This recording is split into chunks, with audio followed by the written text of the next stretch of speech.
They didn't wear uniforms. They didn't hold public office. Yet for decades, they controlled one of the most powerful criminal empires in American history. They operated in silence, through loyalty, fear, and structure.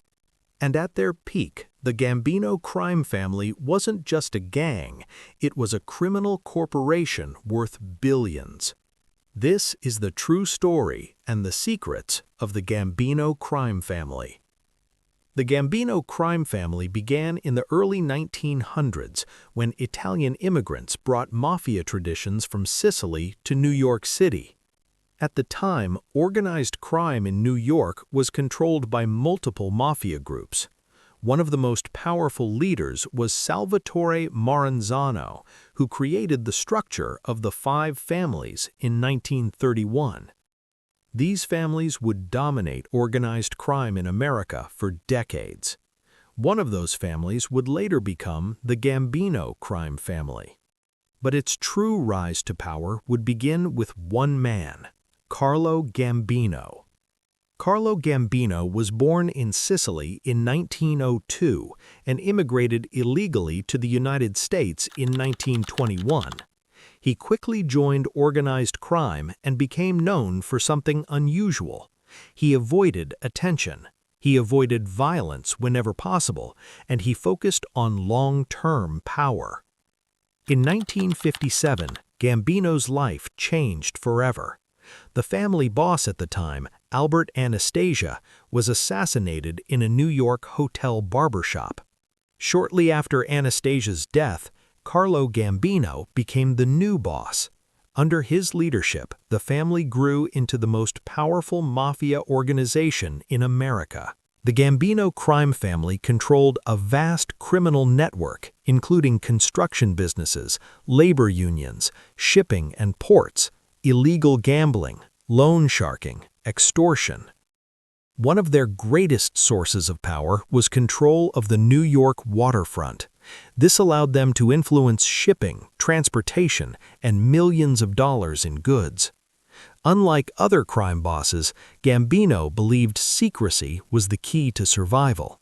He rarely appeared in public, he rarely spoke to outsiders, and he avoided unnecessary violence that could attract law enforcement attention.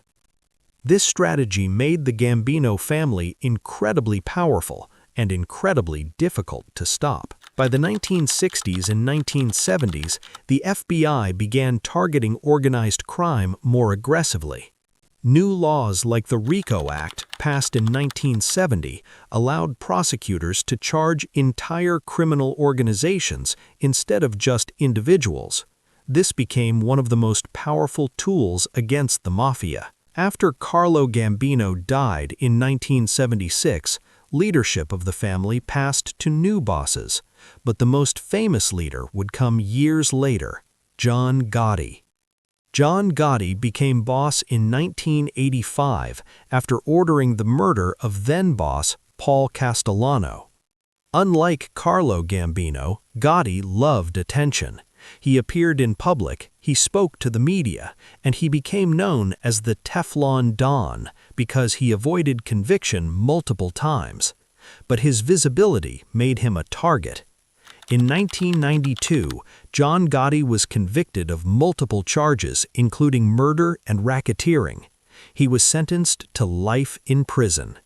This marked the beginning of the Gambino family's decline. The greatest secret of the Gambino crime family was not violence, it was structure. They operated like a corporation, with bosses, underbosses, captains, soldiers. Each role had a purpose, each person followed orders. This system allowed them to survive for decades.